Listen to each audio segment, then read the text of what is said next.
কেমনে তুমি তোমার মায়ের গায়ে হাত দাও, বাবার গায়ে হাত দাও? তারা আবার বলে যে মাঝে মাঝে মারা জায়েজ আছে। নাউজুবিল্লাহ। যার পিতামাতা বেঁচে রয়েছে, আল্লাহর নবী বলেন তার জন্য 2টা জান্নাতের দরজা খোলা রয়েছে। আর যার পিতামাতার থেকে একজন জীবিত রয়েছে তার জন্য এখনো একটি জান্নাতের দরজা খোলা রয়েছে। আল্লাহর নবী বলছেন ওইটার ব্যাপারে তোমরা প্রতিযোগিতা করো যদি তোমরা জান্নাতে যেতে চাও। এই জন্য আল্লাহ রাব্বুল আলামিন বললেন ইম্মা ইয়াবলুগান্না ইনদাকাল কিবারা আহাদুহুমা আও কিলাহুমা ফালা তাকুল লাহুমা উফফি ওয়ালা তানহারহুমা ওয়া কুল লাহুমা কাওলান কারীমা। আল্লাহ তাআলা বলেন তোমাদের পিতামাতার 2 জন অথবা উভয়ের একজনকে যদি তোমরা বার্ধক্যে পেয়ে যাও, তাদেরকে সেবা করো, যত্ন করো, মহব্বত করো, উত্তম আচরণ দিয়ে তাদের সঙ্গে কথা বলো। ওয়াকুল্লাহুমা কাওলান কারীমা, তাদের সঙ্গে উত্তম আচরণ করো, ভালো ব্যবহার করো, কখনো তাদের সঙ্গে খারাপ আচরণ করো না। কথাটা কার? আল্লাহ সুবহানাহু ওয়া তাআলা তার ইবাদতের পরেই পিতামাতার কথা বললেন। তাহলে আল্লাহ তাআলার গুরুত্বের পরেই যে গুরুত্বের কথা বলা হয়েছে, গুরুত্ব কম না বেশি? কিন্তু অনেক কুলাঙ্গার সন্তান দেখা যায় পিতামাতার উপরে মারধর করে, আবারও তারা বলে মাঝে মাঝে মারা জায়েজ আছে। নাউজুবিল্লাহি মিন যালিক। আমাদের সমাজে আছে না নেই? মাকে ধরে মারে, বাবাকে ধরে মারে। যদি আশপাশের মানুষ বলে তুমি একজন মুসলিম, আল্লাহ তাআলা কোরআনে নিষেধ করেছেন, নবীজি হাদিসে নিষেধ করেছেন, কেমনে তুমি তোমার মায়ের গায়ে হাত দাও, বাবার গায়ে হাত দাও? তারা আবার বলে যে মাঝে মাঝে মারা জায়েজ আছে। নাউজুবিল্লাহি মিন যালিক। এই হাদিস সে কোথায় পেল? এমন আসপদ্দা তারা কে দিয়েছে? নবীজি বলেন আমার নামে যদি কেউ হাদিস জালিয়াতি করে, বানাই বলে, তাহলে তার ঠিকানা হবে জাহান্নাম। তার ঠিকানা হবে কোথায়? জাহান্নাম।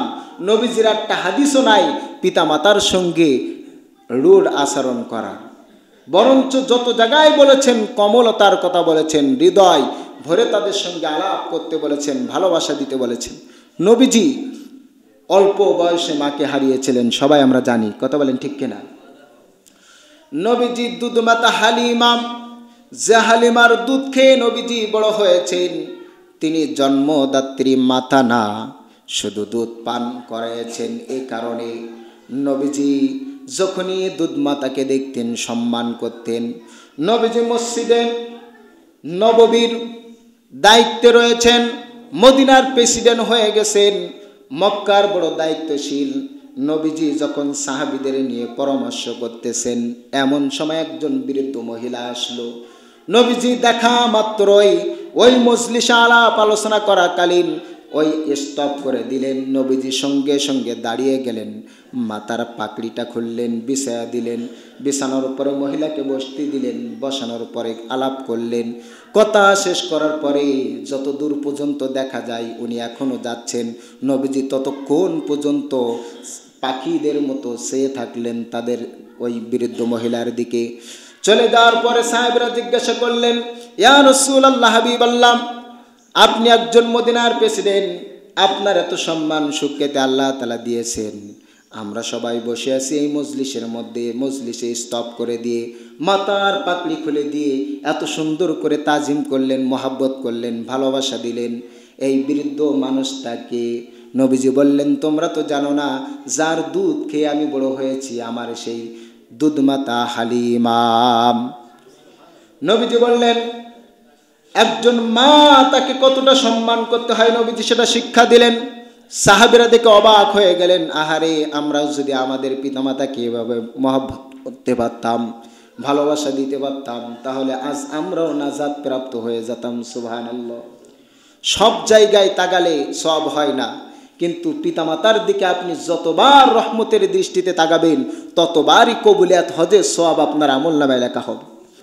নবীজির কাছে জিজ্ঞাসা করলেন এক সাহাবী, ইয়া রাসূলুল্লাহ, হাবিবাল্লাহ, যদি দিনে 70 বার তাকাই? নবীজি বললেন 70 বার যদি তুমি তোমার পিতামাতার দিকে রহমতের দৃষ্টি দিয়ে তাকাও, তাহলে 70 বারই তোমার আমলনামায় কবুলিয়াত হজের সওয়াব লেখা হয়ে যাবে। সুবহানাল্লাহ। কিন্তু আমরা সেটা বুঝি না। আল্লাহ তাআলা আমাদেরকে বোঝার তৌফিক দান করুন, সকলে বলে আমিন। যদি জান্নাতে যেতে চাই, খবরদার পিতামাতার সঙ্গে ভালো ব্যবহার করতে হবে। যদি পিতামাতা যদি পৃথিবীর সবচেয়ে নিকৃষ্ট ব্যক্তিও যদি হয়, সমাজে সবচেয়ে গ্রহণযোগ্যতা হারায় ফেলায়, তাদের কোনো অবস্থান নাই, তারপরেও পিতামাতা, জন্মদাতা পিতা, গর্ভে ধারণী মা, এই মা যখনই আসবে তাকে সম্মান করতে হবে। আল্লাহ সুবহানাহু তাআলা এই সম্মান করার ব্যাপারে কোরআনে বারবার তাগিদ দিয়েছেন, ওয়াবুদুল্লাহা ওয়ালা তুশরিকু বিহি শাইয়া ওয়া বিল ওয়ালিদাইনি ইহসানা। এখানেও আল্লাহ বলছেন আমার ইবাদত করো, আমার সঙ্গে কাউকে শরিক করো না, আর তোমরা তোমাদের পিতামাতার সঙ্গে সৎ ব্যবহার করো, ভালো আচরণ করো। পৃথিবীতে যত ভালো আচরণ পাওয়ার একমাত্র হলো মা, তারপরে হলো বাবা। কিন্তু দেখা যায় যত ভালো ব্যবহার হয় সুন্দরী মেয়ে দেখে, কথা বলেন ঠিক কিনা, যত ভালো খাবারের আয়োজন হয় স্ত্রীকে কেন্দ্র করে, পরকিয়া করার জন্য পর নারীর জন্য, কথা বলেন ঠিক কিনা, অথচ বৃদ্ধ মা বাবা বাড়িতে বসে আছে, তাদের জন্য কোনো খাবার নাই।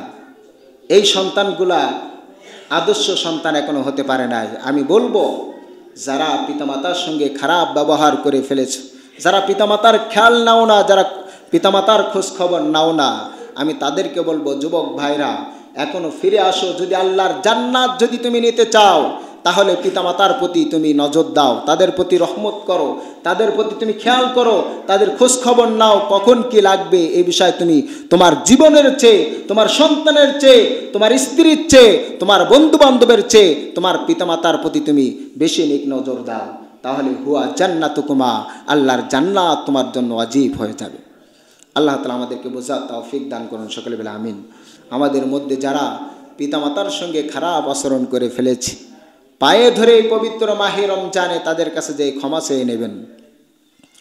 আপনি দেখবেন যখন নরম হয়ে মায়ের কাছে যে যখন আপনার ভুলের কথা বলবেন, মা সঙ্গে সঙ্গে বুকে তুলে নেবে, সন্তানের ওই কষ্টের কথা আর মনে করবে না, ক্ষমা করে দিবে।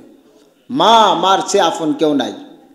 শাশুড়ি আম্মার সঙ্গে যদি জীবনে বেয়াদবি করে থাকেন, ওইটা সারা জীবন মনে রাখবে, কিন্তু মায়ের সঙ্গে হাজারো আপনি ত্রুটি বিচ্যুতি করেছেন, এরপরেও মায়ের কাছে যান, চোখের পানি ফেলেন, পা ধরেন, দেখবেন মুহূর্তের মধ্যে মা পিছনের সব ইতিহাস ভুলে যে আপনার জন্য কিভাবে আল্লাহর কাছে দোয়া করে। মায়ের দোয়ার বদলেতে আপনার ভাগ্যের দুয়ার খুলে যাবে।